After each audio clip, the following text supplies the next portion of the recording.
understand the mystery. First take a look at the history. The words we use will give us clues. So join us now in Church Chatter.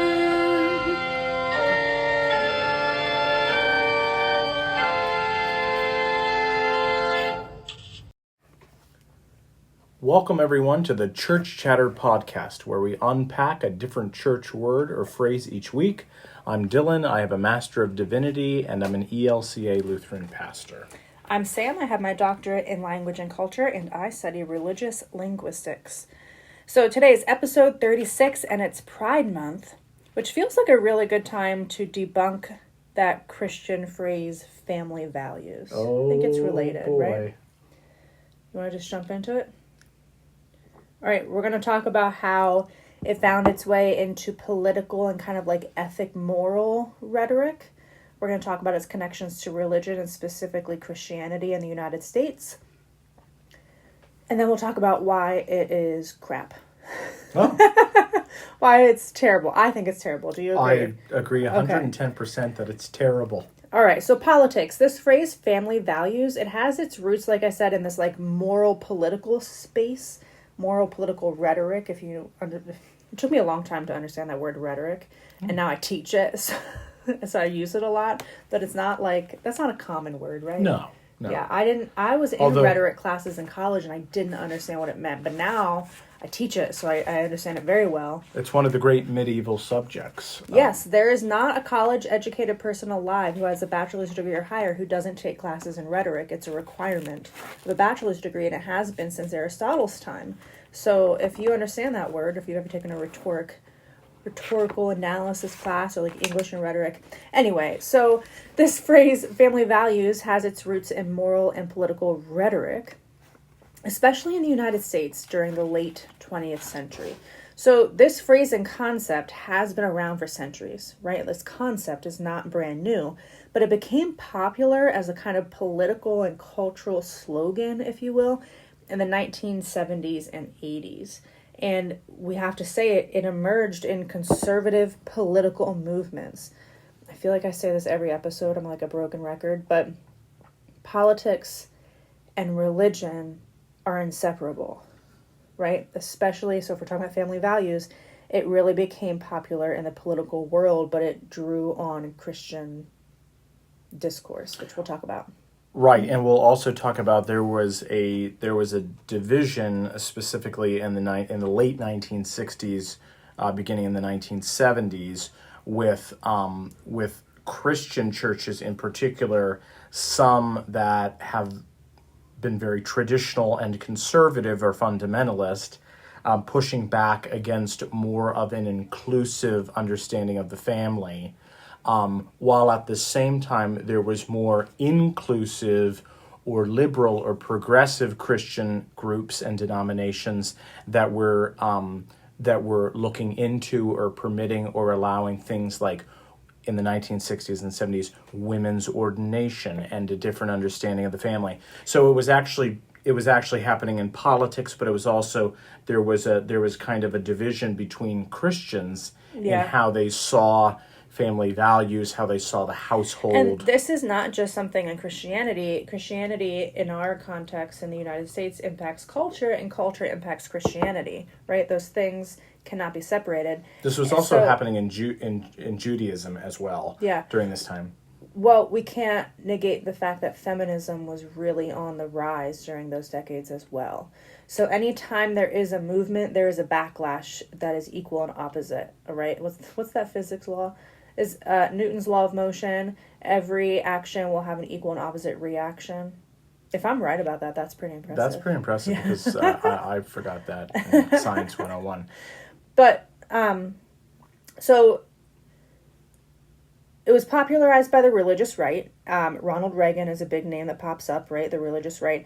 And they use this phrase, this family values, right? This phrase family values to really talk about traditional families. And I say traditional in quotes, and we'll talk about why in a couple minutes. But this meant a nuclear family, a mother, a father, a heterosexual marriage with stay-at-home mothers.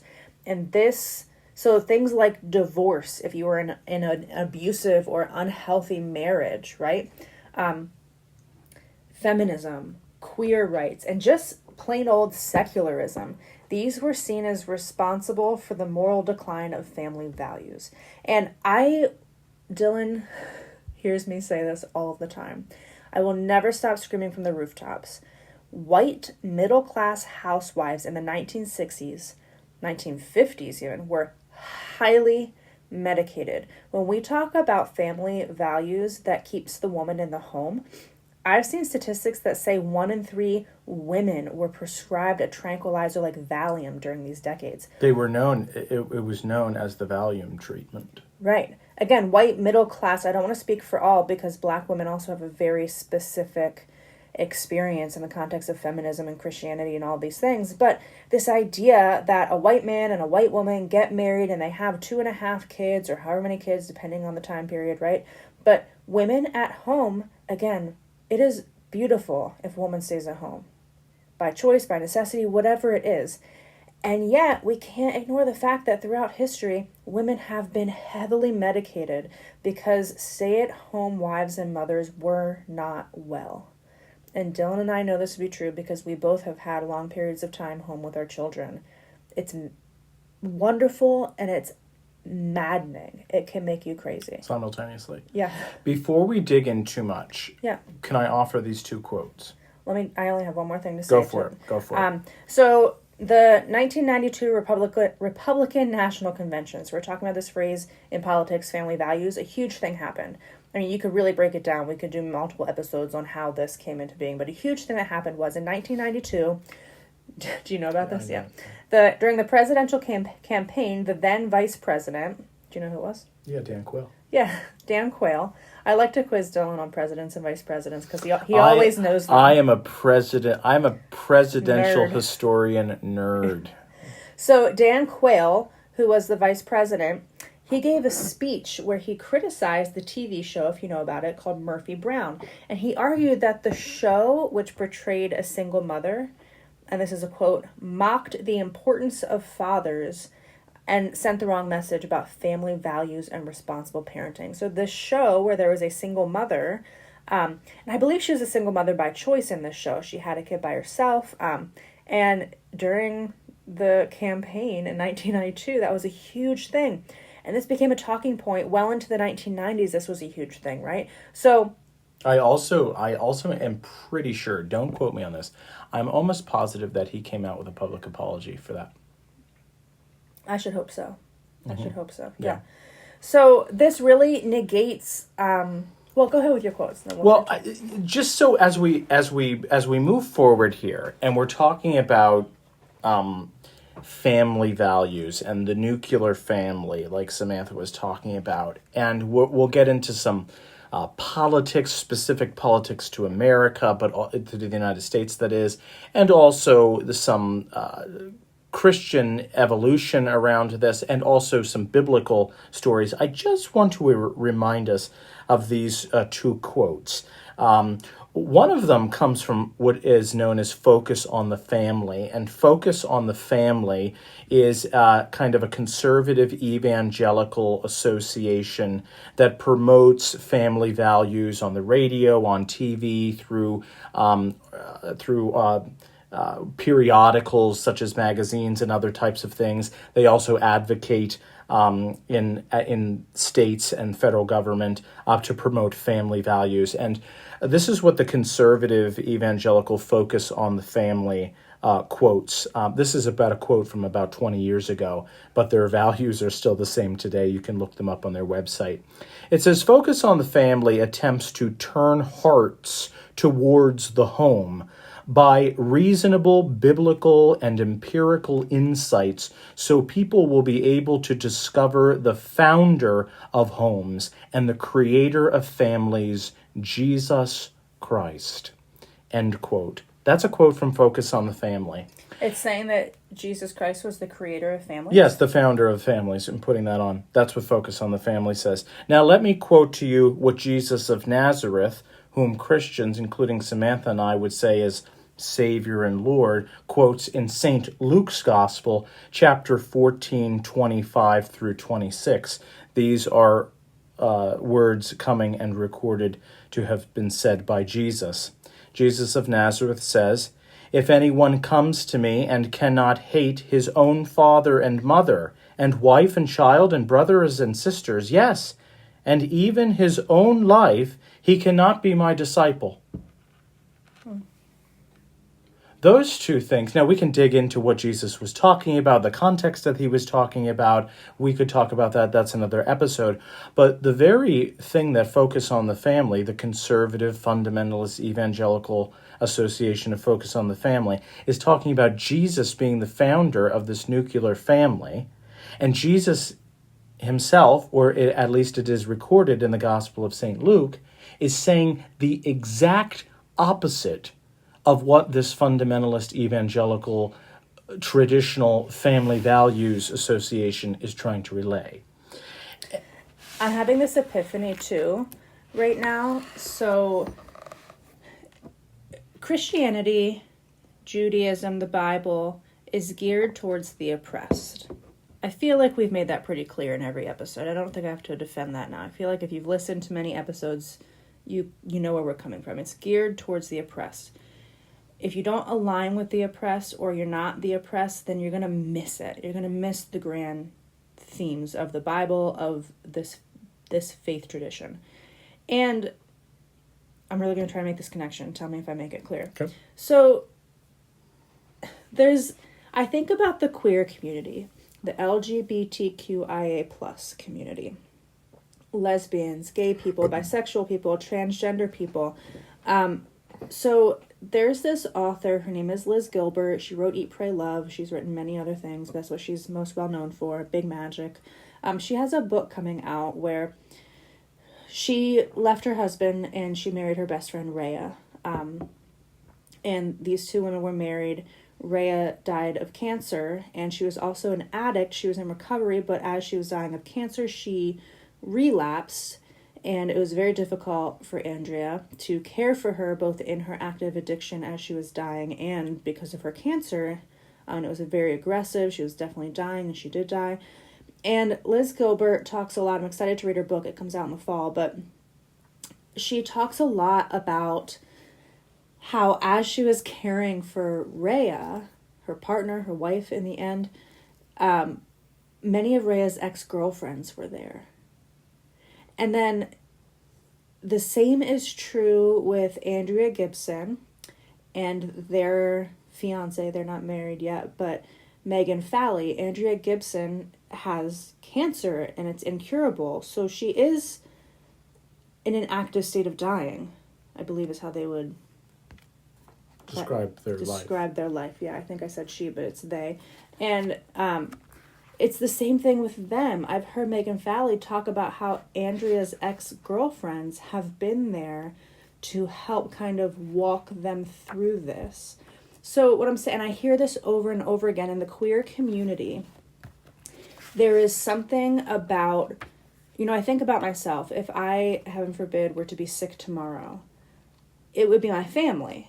It would be my parents, it would be my husband, it would be my children, right? The people who would come alongside and help. And maybe like a few close friends, but mostly family.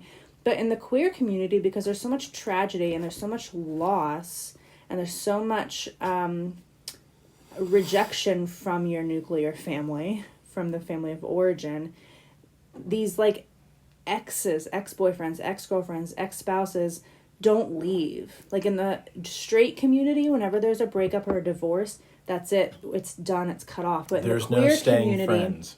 Right, there's no staying friends. But in the queer community, I just hear it over and over and over again that like when you break up or end a relationship or romantic relationship, that person doesn't go away because I've heard it explained. I think Glennon Doyle explained it this way, who's also part of the queer community, that they're your new family and you don't have many people to spare because you've been rejected. And I think that aligns with what the quote you just gave from Luke, from Jesus, that like Jesus was othered, but his family thought he was insane. Well, yeah, we need to, sometimes we forget, we'd like to put we like to put Mary and Joseph and Jesus and, you know, the animals and the angels and the magi all together. We love a nice Christmas story. And please don't get me wrong. There's nothing wrong with that story. And yet at the same time, that is not the full story. There's scandal there. There's scandal there, but there's also Jesus goes back in the Gospels to the town of Nazareth, and his own mother misunderstands him, and he's unwanted, and that rejected. And that wasn't for the whole time. His mother was with him at his death. It went on, but there was a moment in time where Jesus himself, the one whom Christians follow, knew the pain and the suffering of being rejected by one's own family. And so therefore, he's saying in Luke's gospel, if you want to follow me, if you want to be a follower of mine, if you want to be a disciple, then you have to put aside some of these things that your family or your spouse or whatever might say about you, and trust that this movement, that these teachings are going to bring you a sense of camaraderie, a sense of community, because your very own family might be against you sometimes. You see that in the queer community. You see that also in communities where let's just say a child might pick a different political persuasion. They might pick, I shouldn't say pick, but they might come to an understanding of a different political persuasion. A child might find a different religious tradition or a different philosophy in life, and they're kind of ousted. Yes. Also, that's developmentally appropriate.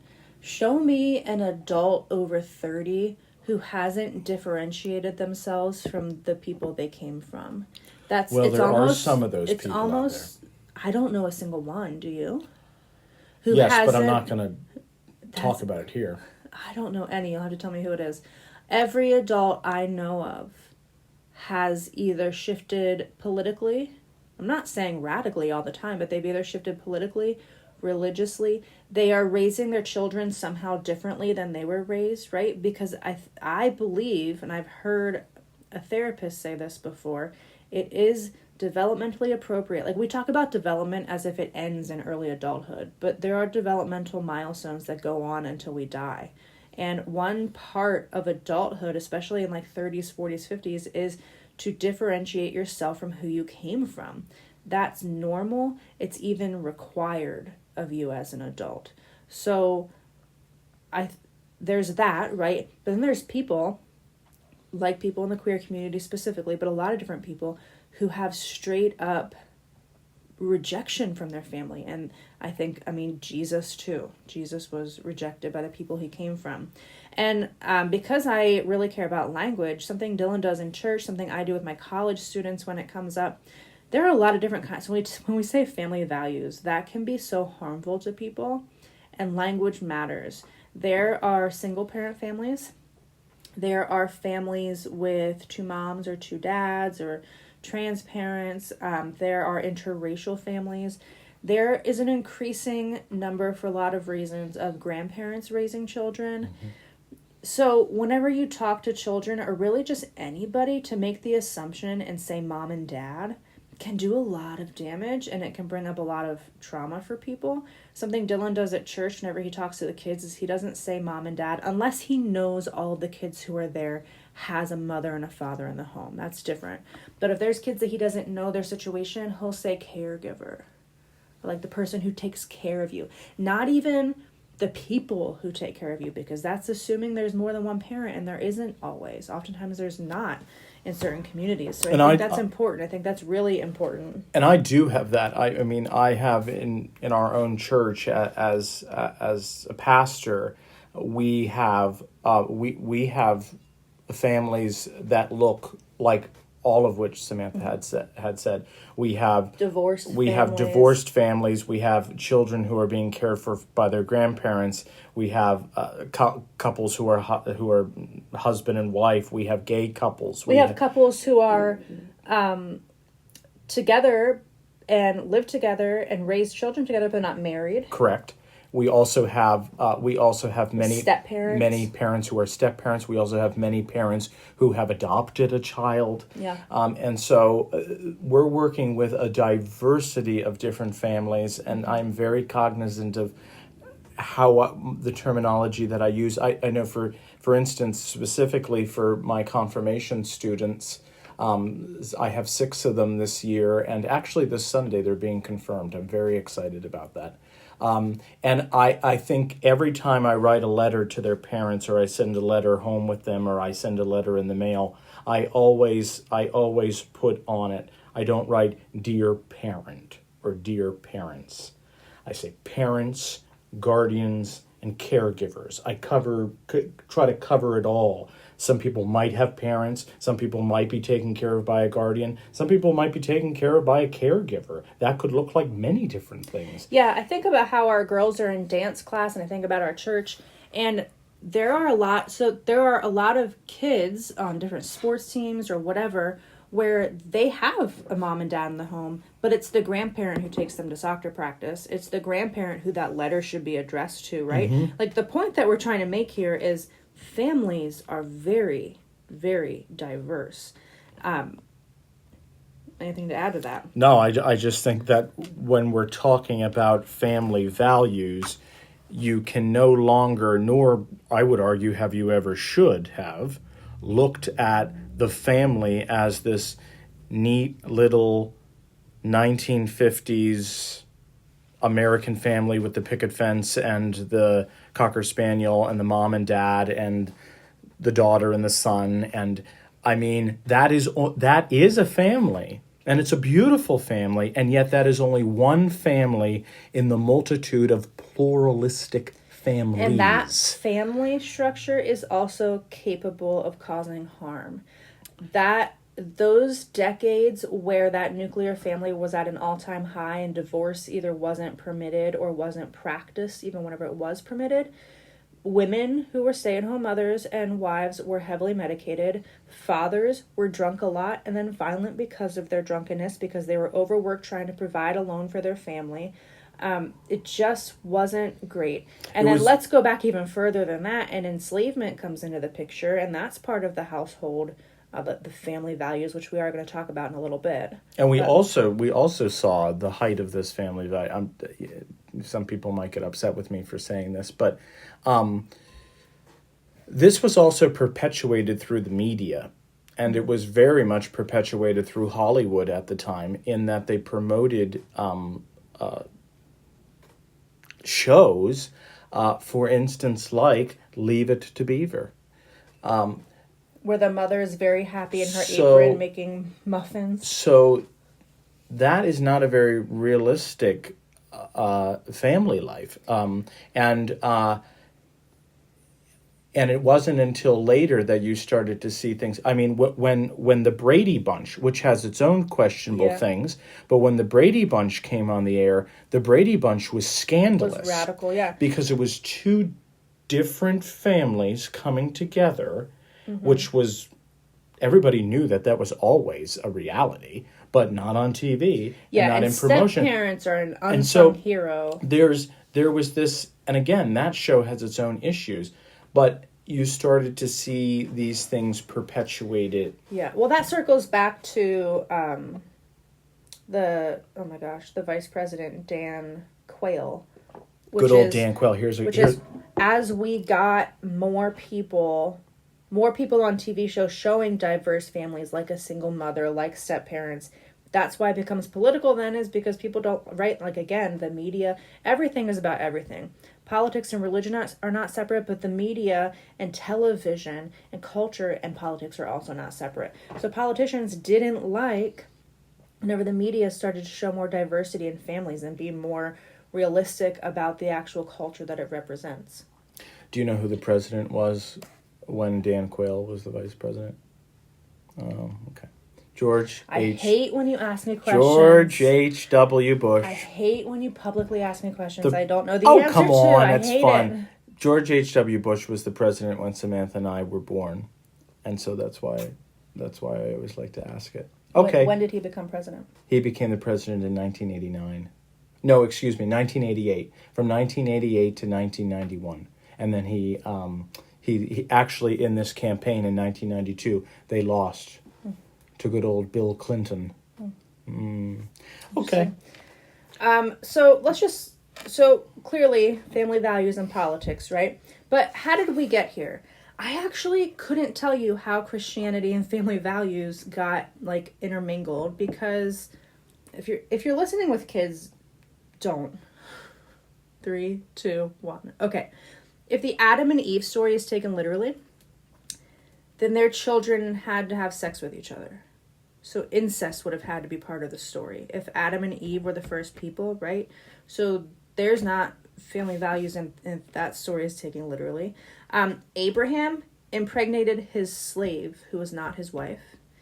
David, the infamous David of the Davidic prophecy, had multiple wives.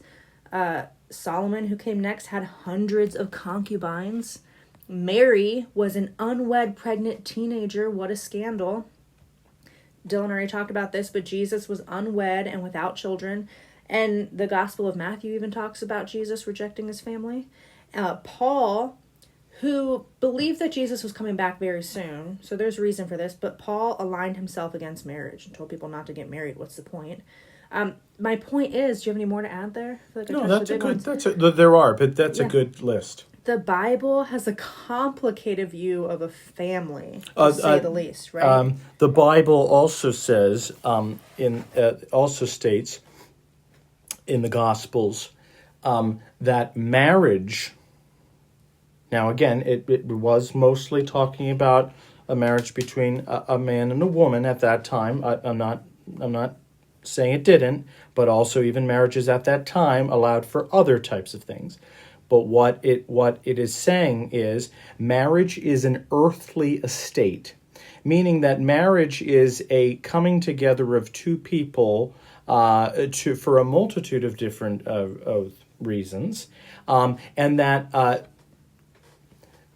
the spiritual connections or the connections to the hereafter in the afterlife, marriage doesn't exist there.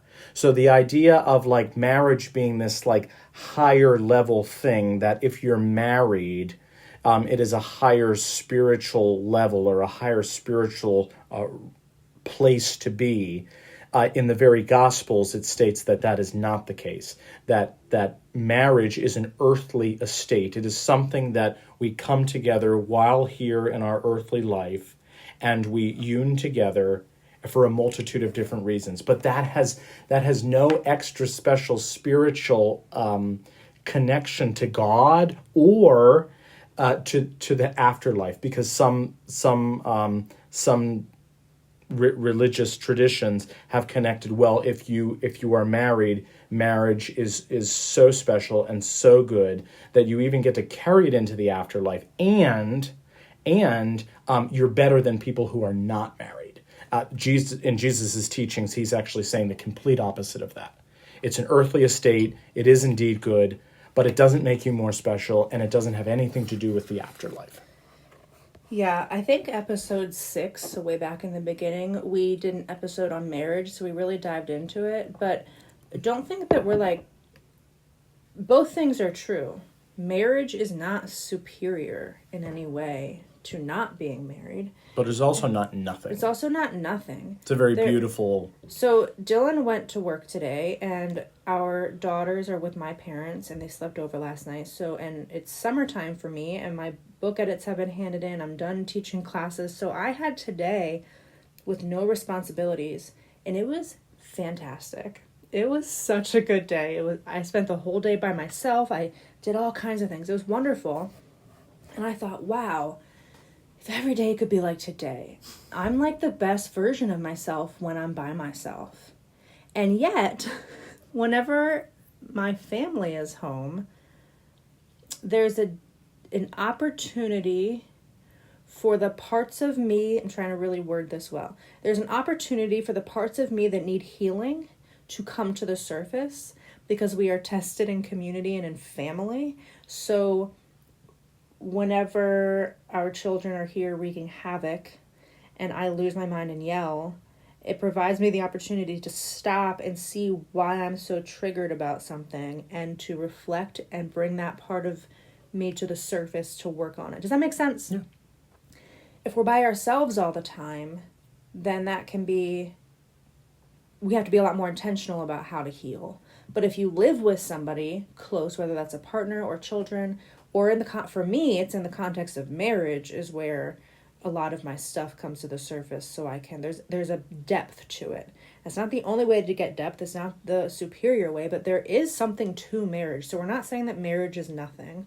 I do want to talk about polygamy, and this is something Dillon and I really disagree on. We agree on about he's anti-polygamy. Just anti. No. I am anti-polygamy for myself. Okay. I'm anti-polygamy for myself. And I also think that there is a plethora of research to show that it can be problematic. And I know also that there is also data and research that can show that it can work. I choose to put more emphasis on someone who does couples counseling.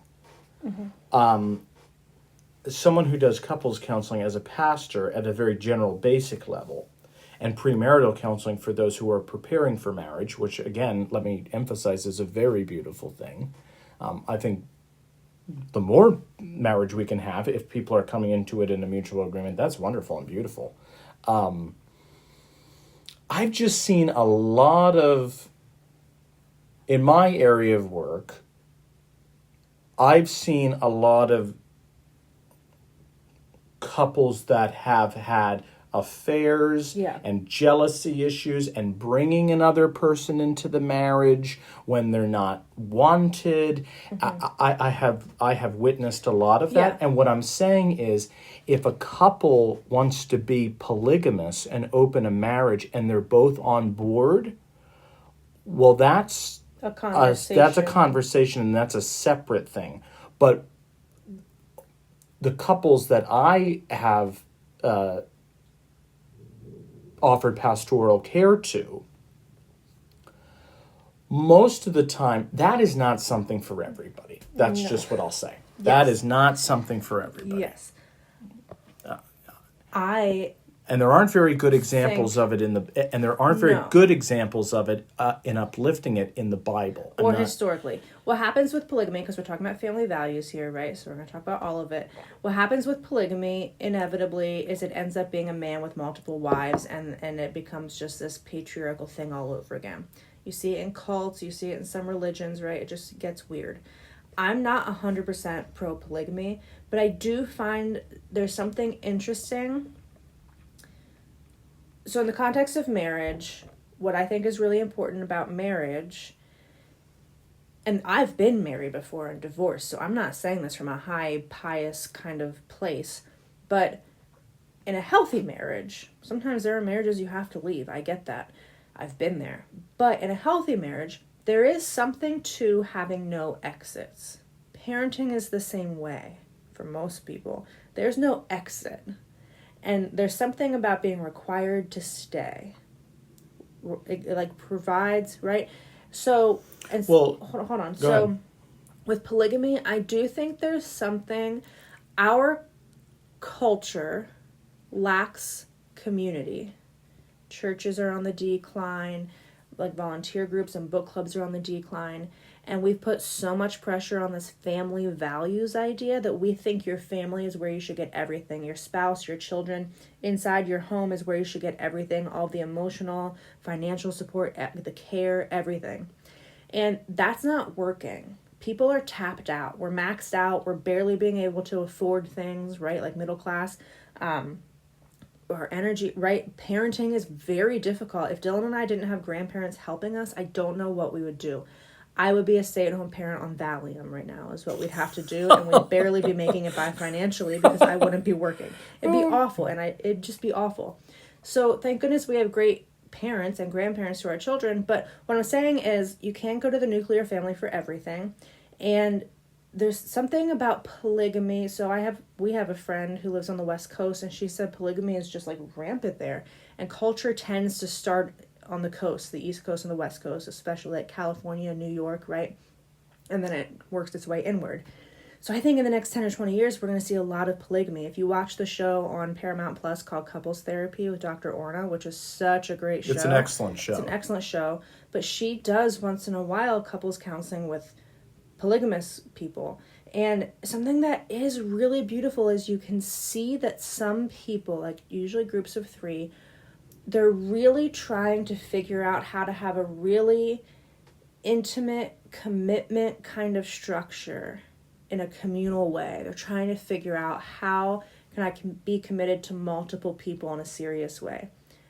I'm not for it necessarily, but I tend to be kind of hands off with that stuff of like, okay, do whatever you need to do. Like, what do I care?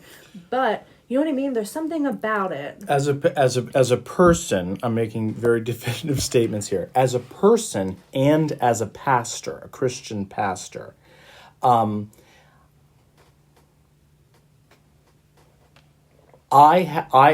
had to take vows when I became a pastor to uphold the teachings of the church, where marriage is between 2 people. The Lutheran Church marries heterosexual couples. The Lutheran Church marries same-sex couples. So it doesn't matter about the person. Well, our country doesn't do that. Our country only recognizes marriage. Yes, but what I'm saying is, when we're looking at the construct of marriage as of right now, it's between 2 people. Right. I don't have any problem with an individual who wants to be polygamous and date and have sexual relations with whoever they want with multiple people. That is many people's way of life. Mm-hmm. I don't think there's anything wrong with that.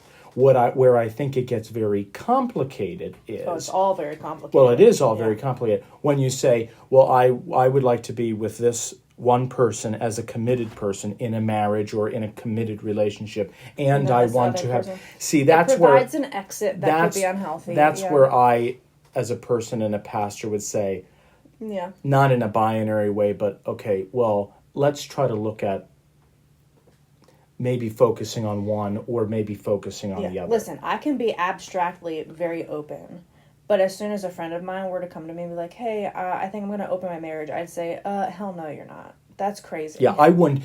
Basically, what I'm trying to say is people who are in uncommitted relationships living in a polyamorous way, I don't think there's anything wrong with. People who are choosing definitively to live in committed relationships and opening the relationships to live in some type of polyamorous way, I, as both a professional and a person, I wouldn't be the best advocate. Yeah. But there's other people that would advocate. So it kind of it's a kind of No, I'm with you, but I tend to be a little more open than you about it and curious about it. Yeah, that's okay. Not for myself, but in general. I think the search for community is interesting. I also think that we have a couple generations of kids who have grown up seeing a mom and a dad and being like, oh, that didn't work. That's not something but that doesn't... that I want. Right, but it also doesn't mean that... Yeah, okay. I just think that we have some parts of the country and the world and just some communities and generations who are like redefining things that they saw that they don't want to mimic. Do you know what I mean? Oh, I totally agree with you. I think that's something that Dr. Orna on couples therapy said too. Well, I just think of that. I mean, many kids. I mean, we know of kids, especially at church, where they're not in their parents aren't in a polyamorous relationship, but they're divorced. Oh, yeah. They have 2 sets of parents. They're juggling. Yeah. They have multiple. Not just a church, everywhere. Parents. Everywhere, no, but I'm saying that those people are closest to us. Right. Yeah. So we talked about the Bible, and we went on like a polyamorous sidetrack. But if we're talking about family values, it needs to be kinds of families. It needs to be addressed. Polyamory is one. It's not institutionalized, but it's on the rise. Statistics are showing that there's more and more of that. Right? We have step parents like there's just so much. So we have to talk about the Bible, especially the New Testament. The backdrop of the New Testament is the Roman Empire. So families in the Roman Empire, if you listen to our marriage episode, we really get into it. But just to summarize, families in the Roman Empire were set up with a male head of household, and this concept was called the paterfamilias. And it was a domestic arrangement as much as it was a political arrangement. So essentially, the paterfamilias, the idea is that the emperor was the paterfamilias of the Roman territories, and the male head of household was the paterfamilias of his household. So the man of every household was in charge of his wife, children, and enslaved members of the household. And the emperor was the male head of household of the entire Roman Empire. So the paterfamilias had authority over every aspect of the household's life if you were a father and husband, or if you were the emperor. So financial, social, legal, disciplinary, right? All of it. So I just think that's important to think about for a minute, is that the New Testament was really rooted in this Roman Empire system. So whenever we're talking about families, that's what we're talking about. And again, we already talked about this in an episode, so I don't want to just redo that episode, but on marriage, but the women were often unwell in that scenario. The enslaved people were obviously unwell, abused, taken advantage of. It was just terrible.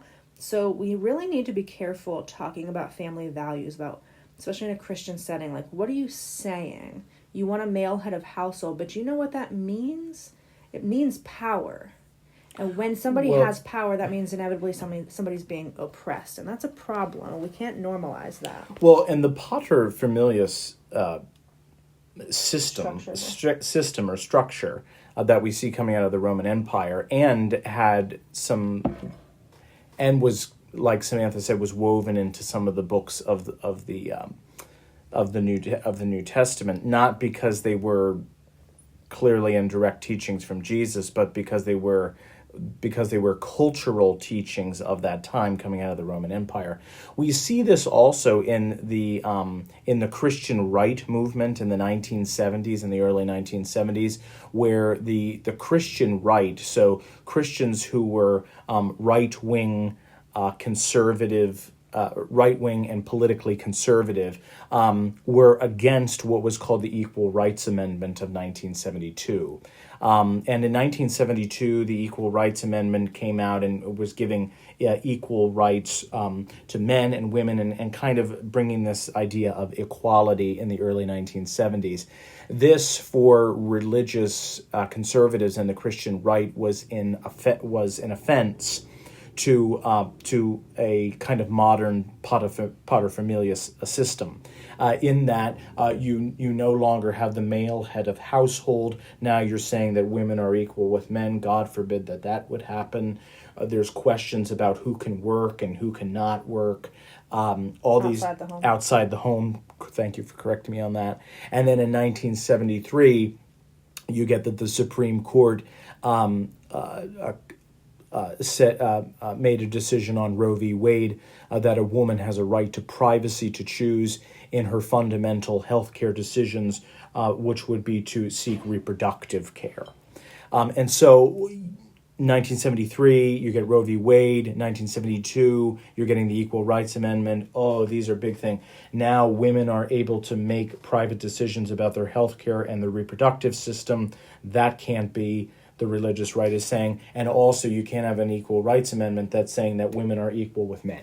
Right. Well, you're seeing the culture wars taking place. This is where that phrase culture wars comes from. Also, at this point in time, in the 1970s, you are seeing in more inclusive or liberal or progressive, whatever word you want to use. I'm trying to use inclusive. That's inclusive Protestant churches, mostly mainline Protestant churches, liturgical churches. We always talk about these terms on this podcast, but these are churches like the Lutheran Church and Presbyterian Church and UCC, the Moravians, the Episcopal Church. You start to see these churches, after a long time of study of biblical teachings and church tradition, starting to open the offices of ordaining women to be pastors, to be deacons, to be bishops. And some more conservative Christians are saying, this is not right. And so you start to see not only a collision in politics with equal rights for women and equal rights for families, but you start to see a division between conservative Christians and more inclusive Christians. And this is happening in the 1970s. I think of our own denomination, the Lutheran Church in America. We ordained the first woman in 1970.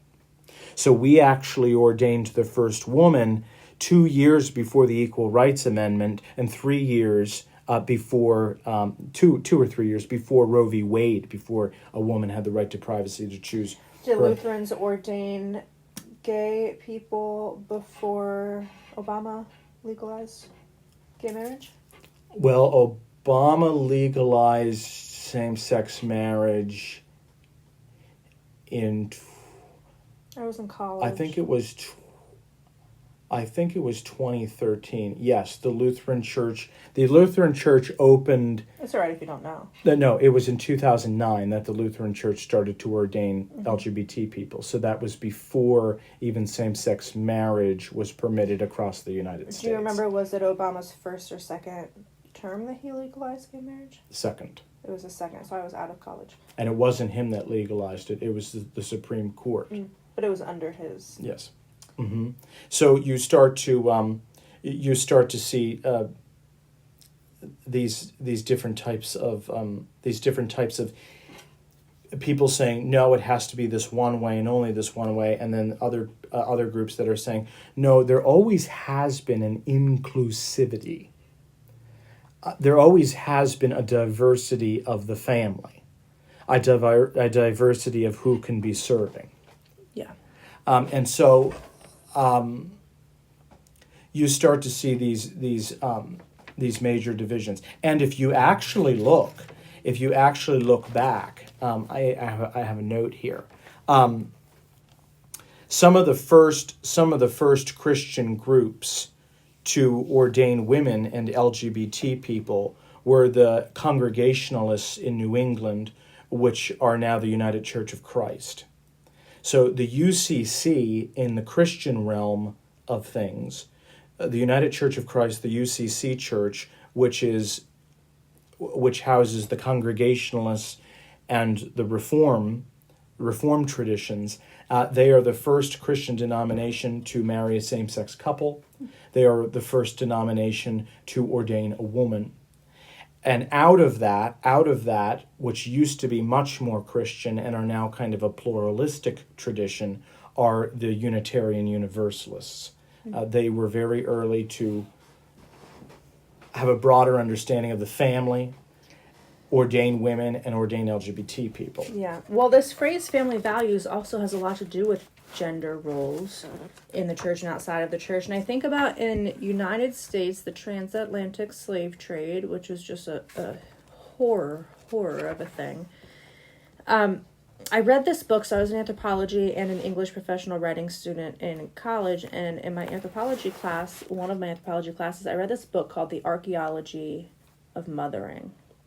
And it was, I can't even remember her name now, but there was a woman who was an enslaved person in the United States in the South, and she was a mother. She birthed children while she was enslaved. And then the Civil War, yada yada, she was freed, and then she birthed more children as a free woman. And it was a book about those mothering experiences, which is really interesting. But during enslavement in the United States, female enslaved people would often do mothering things like be a wet nurse and nurse their masters or their enslavers' babies, right? Something that typically a mother, like a birthing mother, would do. These enslaved women were doing. These enslaved women were like caring for their enslavers' children, like mothering them in a lot of ways. And I think that's really interesting because Christianity played a large role both in lifting up the system of enslavement in the United States and also rejecting it at the same time, which Christianity has always been on both the right and wrong side of history, it seems, over and over again. Do you know what I mean? Yeah, no, absolutely. So there's something really interesting about that too, of like, what are we saying? We're saying we want family values, but just look throughout history. It has not stayed consistent at all. And how about instead of, I'm going to be kind to men in a minute, but how about instead of men telling women and trans people and like straight men telling queer people what they should be doing and how they should behave, how about asking the people who you're enforcing your own worldview on how they're doing with it, right? I think that's beautiful. Right? But I do want to say that men also in this system aren't doing so hot. Look around. Look at all the wars. Men are the ones fighting them. This is another thing I say over and over again, but 97% of homicides globally are done by men. So when we say that humans are murderous, we're actually saying that men are murderous. That only leaves 3% of murders worldwide done by women. It is men killing people. Men. Men are harming. And I don't say that because we should hate men. I'm saying we need to help men. Something is wrong. It's not okay. But I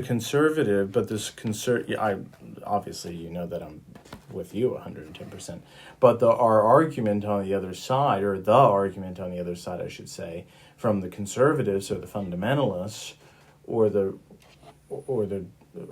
evangelicals, is that's what's wrong with society. There has been a breakdown in society. People are not following, quote, family values. They're not having concreteness in the home. They're having children outside of marriage.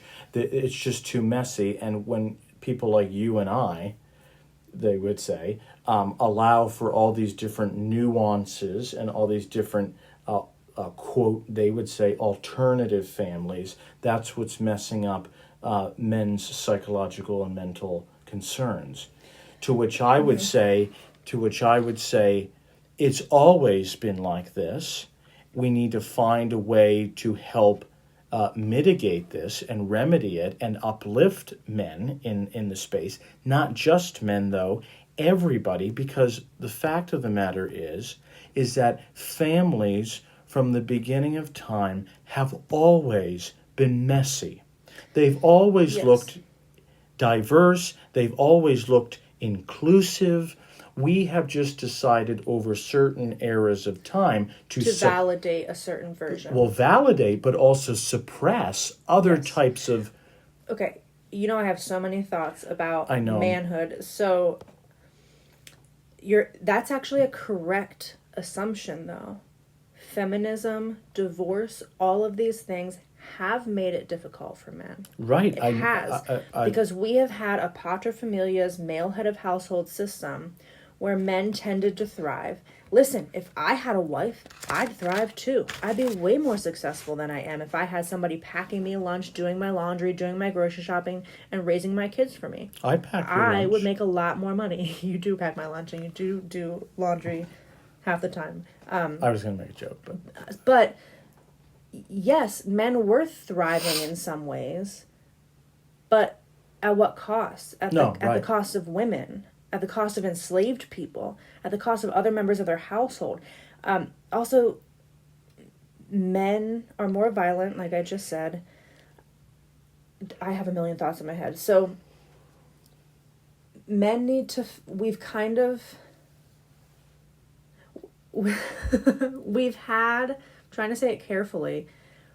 I really empathize with men sympathize with men, and they're really kind of pushed out because we do give messaging to young girls that they can do it all by themselves, and in some ways they can. So a lot of men, knowingly or unknowingly, are essentially at a soul level being like, so what do I do now? So, like, this whole rhetoric of, like, men are protectors, and the obvious rebuttal is, protectors from who, though? From other men. Like, women only we need to be protected from other men. So men are the problem, and they're trying to be, like, the answer to the problem, but that is the problem. And they don't have a role in society, but what I would say is it's going to take some time, maybe a few generations, I don't know, just like every other shift. But testosterone does not make men violent. Testosterone makes men, or anybody, I have testosterone in my system too, all women do it at varying levels. Testosterone makes men lean towards the behavior that gives them approval in a society. It's a status-seeking hormone, which means if we had a society where men, and by the way, as an anthropology student, I learned so many times there's so many communities and tribes where men wake up in the middle of the night with their babies. Men do domestic work. Men feed their loved ones, right? This like feminized work. There are plenty of examples where men do that in societies because that's what gives them status. If we had a society where violence and conquering isn't what made a man important, then a man wouldn't need to do that. Testosterone wouldn't make them do it. If their role was supportive, if their role was caretaking and actually providing in other ways, then that's what testosterone would make them lean towards in those behaviors. You know what I mean? Oh, I do. So there is a crisis of masculinity, and if you're really interested, there's a book by Bell Hooks called The Will to Change. I have it right here, actually. The Will to Change, Men, Masculinity, and Love by Bell Hooks. And there's a book by Liz Plank called For the Love of Men, which is really good. But there really is a crisis of manhood, and it is because there's more divorce and women can leave. But again, if the health of a man is determined on oppressing and putting other people in a box, then it was never going to last. Well, right, and it's not about. I should say it shouldn't be about. There should be freedom in all things. If you are in a marriage or you are in a committed relationship or partnership, there should be the freedom to both be together and also be able to leave when and if you want. Yeah. And men in particular, as a man, it is important, I think, to the idea of a hunter-gatherer society or a protector role. We haven't been, even if that was specifically a thing, we have not been in that for over millennia. So the idea that is something that we have not evolved from should just be a done deal. Mm-hmm. The idea of making relationships and evolving to have more empathy and more connection and more relational ways, whether we are with someone in a marriage or not, or whether we are caring for children or not. The idea of being a man is not about being a, quote, macho man. It's about being a human being who finds themselves in how do we want to say this? In the sex of a man? Is that in the biological sex of a man? And that can be expressed in many different ways. Mm-hmm. Does that make sense? It does, yeah. And it doesn't have to be this just one way. Or as some people say, the way it always used to be, which isn't the truth. No. That's not the truth. No. I mean, especially, I'm thinking about like some medieval books that I've read recently. There have been queer people for a very long time. Oh my goodness. There have been I'm not condoning it, but there have been extramarital affairs for a very long time. Also, let's talk about adoption, right? Like Julius and Augustus Caesar, he was his adopted son. Right? So, but like, also look at also 16th and 17th century males, especially in the aristocracy, in the hierarchies, especially in Europe, but even in the early days. Look at George Washington. Now, I'd like to see modern men dressed like George Washington. Yeah.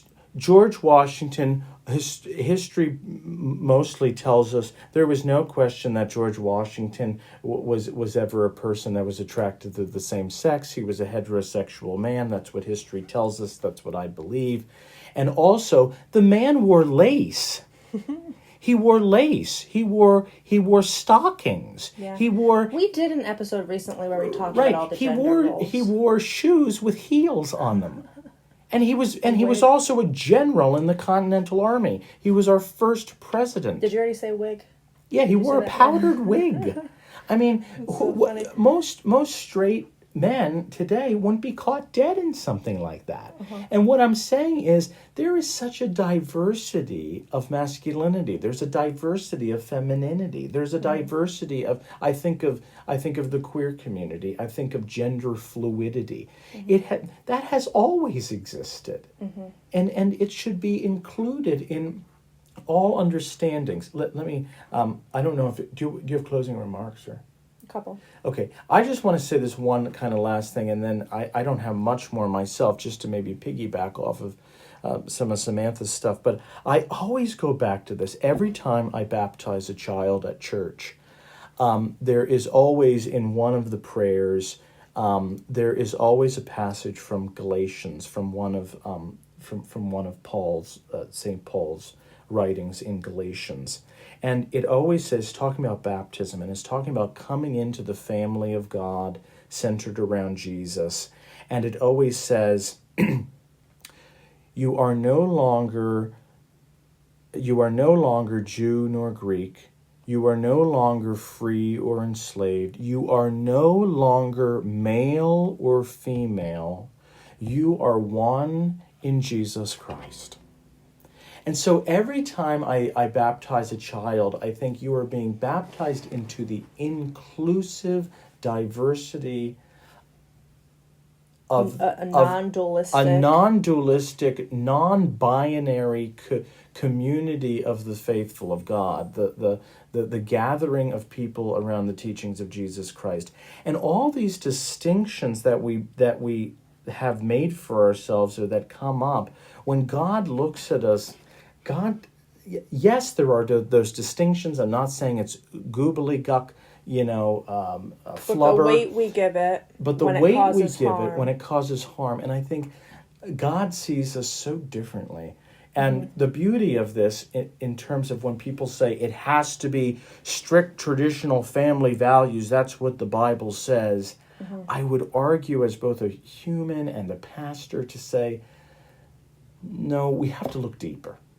We have to look deeper. And for me, again, when I baptize a child, I think, oh, this is a fresh new rebirth, an understanding of seeing a totally different way of being family in the world. Yeah. And if you're getting tired of our inclusive stuff, just know. Well, I if they were getting tired of it, I'm sure they'd cut it off. They wouldn't listen, yeah.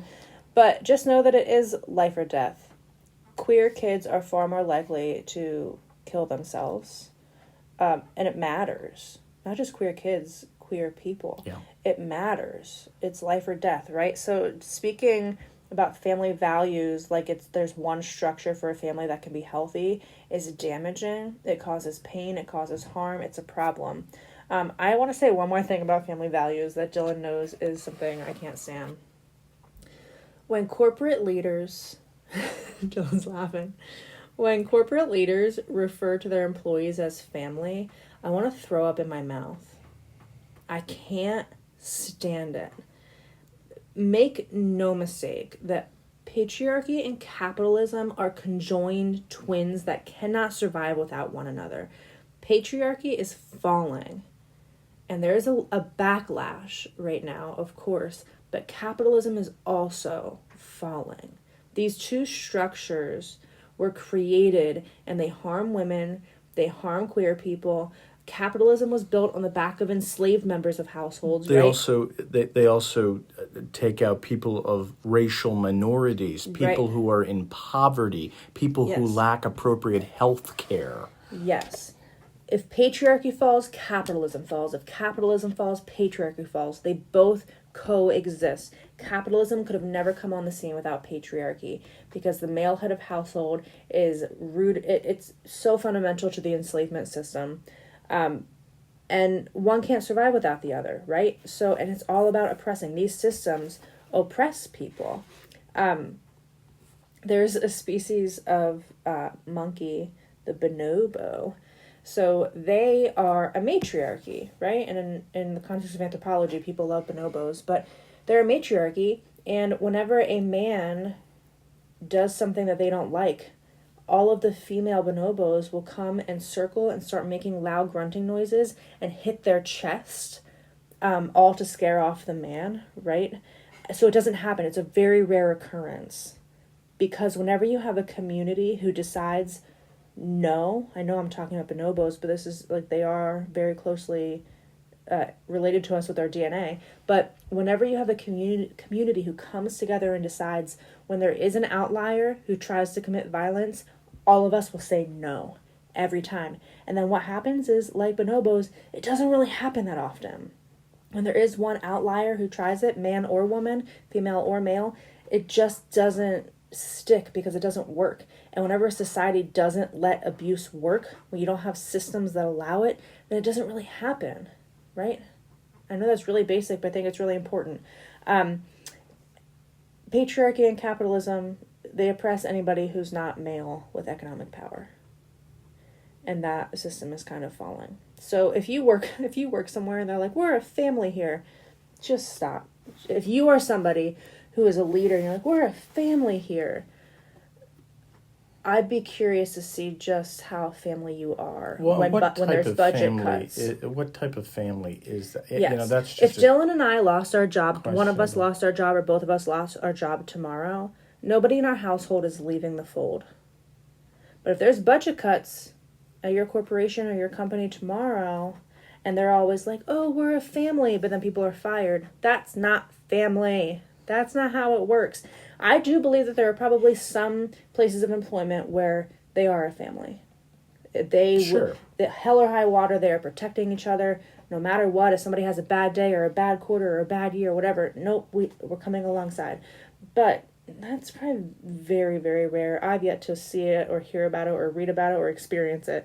So just stop it. If you're a leader and you're saying we're a family, just stop. What I really enjoy currently is that our denomination, the Lutheran Church, our presiding bishop, which is the highest office in our denomination, is that office is held by a woman, Elizabeth Eaton. Her name is, and I'm very proud as a Lutheran pastor when all these, I hear on TV or on the radio, or I turn and people are talking about family values and the male head of household and the male has to be the head of the church and all this type of stuff. It makes me very proud to be a part of a denomination where every day I go to work and I know that a woman is leading our denomination at the very highest level. And that is not nothing. I mean, that is something that I'm very proud of. I think that you're very proud of. And, to get to that point was not easy. Was not easy. That was a long road. And so, every Sunday when I go and I lead worship at church and we pray for all the people of the church, but we pray for those who govern the church, like our presiding bishop, and we say our presiding bishop, Elizabeth. I always think that 50, 60, 70 years ago, that would have never been the idea. And then this is very powerful. It's very powerful. Well, and I also think, let's talk about Catholics for a minute. So there's a recent conclave, and we have a new Pope Leo. Pope, yeah. And I think Catholicism, especially now that I've been to Vatican City and Italy, there's something really beautiful about it. It's old, and there's something really great about it, and a lot of their theology I really like. But you're watching the news about the conclave, and it's just all these men, but half their denomination is women, and they don't get to decide who the leader of their church is. And Dillon and I tend to be, now 10 years ago this wasn't true for me, I was a real radical, but we tend to be pretty institutional people. I think it's important to have a structure and to formalize certain things and to have rules and guardrails around certain things. I love it. Yeah, Dillon pulled me into it, but when we first met, I was like, no, to get rid of all of it. We don't need any structure, just like muck, goobly guck everywhere. Anyway, I still have that in me, but more and more I see the value of things being somewhat institutionalized. But you have to hold it loosely. Right. Because Absolutely. I think about Catholicism, right? So in the context of family values, you have to keep... I can't... How do I word it? I'm just going to say it really bluntly. Catholicism, Roman Catholicism, is so old and hasn't seen much change that the male pope and the male unmarried priest has become so institutionalized that I would say there's very little hope that it could be undone. And a lot of people will talk about, like, just let women be priests. And I don't think they understand the infrastructure that has been built up around. I'm talking about things like if the Catholic Church, all of a sudden, priests could get married, their health insurance cost is going to go up.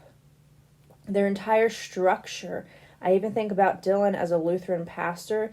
It is quite clear that the role of a pastor or priest has been created with the assumption that the male pastor or priest is going to live right there in a parsonage or in the community and be on call all the time and not have a family, right? There's still remnants of that in Dillon's job, and we're Protestant, we're not even Catholic, we're Lutheran, but it's still there, just this weird setup that he should just be available all of the time, which is very strange. But that's true of Catholics, is like they're, especially like I think like Franciscans, right? Like they're all living off the system, and if you suddenly bring kids and spouses into the mix, they can't afford that. Well, and there are many Catholic priests, and I would argue many bishops, that theologically they could get on board with not having celibate priests, and even possibly ordaining women to be deacons and priests. I don't know about bishops, but deacons and priests at least. And the more of the argument, I've read lots of things on this, it all comes down to not a theological issue, but a practical issue. Right, the infrastructure. Exactly Health what you have insurance, just said. housing, this is children. a major practical issue. Yes. And I can tell you from experience, because Dillon and I know, and our whole church knows, because it's transparent and right there, health insurance for a family of 4 is not cheap versus one person. Right. It's not cheap. And also salaries, if you're a priest and you're making a certain salary, however it works for you, now suddenly you have 3, 4, 5 kids and a spouse, that's a lot more mouths to feed. That's a lot more. Now your salary is going to have to go up so you can afford life. It's just a real, like Dillon said, practical issue. And I think that, I don't know, I can be hopeful, but also I think that it almost would have to be torn down and started all over, and it would lose some of the beauty of Catholicism, which is like, I agree. It's very strange. It's very weird. Well, and I think that I think that it should be torn down. I think it matters. But I think that people talk about it really haphazardly and don't realize what they're actually saying is like, this is a huge problem. Well, and most Protestants have been doing the experiment of having a pastor and a family, some with children, some with not, for over 500 years. Mm-hmm. So this has been a 500-year experiment for Protestants. And it's just that in recent generations, church giving has gone down, so now it's becoming an even bigger struggle. Well, church giving has gone down, and insurances have gone up. Yeah, so, everything else has gone up. You know, so you have to give a pastor a higher yeah. It's also true. And of that most all positions. has everything to do with the family. Right. Yeah. With the individual. With all of it. Right. It's because, again, everything's about everything. It's all connected. So we talked about, with family values, we talked about politics and media and TV shows and the right Republican, oh my gosh, what's it called? Right wing. No. I have it up here. The religious right. That's what I'm thinking. The religious right. Ronald Reagan, obviously, he always comes up whenever you do any kind of research with anything conservative religion. God Ronald rest Reagan's his right soul. there. Yeah. But this family value things, it touches everywhere, but it's not biblical. Oh, it's definitely not biblical. There's one other thing that's important to say, because divorce is a huge part of family stories, is when Jesus talked about divorce, and talked about how a man should not divorce his wife. You can be against divorce. I get it. And in certain situations, I'm against divorce. In other situations, I'm for divorce, right? It's complicated.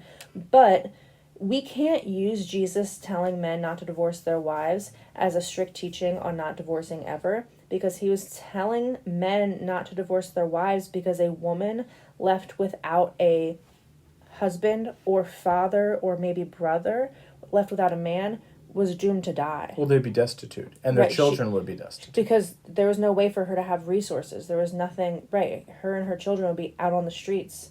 So it was actually very dangerous for a man to divorce his wife. So that's what Jesus was talking about. Jesus' teaching on divorce is very, very much set, as Samantha just said, very, very much set in the cultural time to which he was saying it. He was doing it to protect women and children at that time, who would have been homeless and left to die. Yes. And we have this children's book called Love Makes a Family, and our girls read it all the time.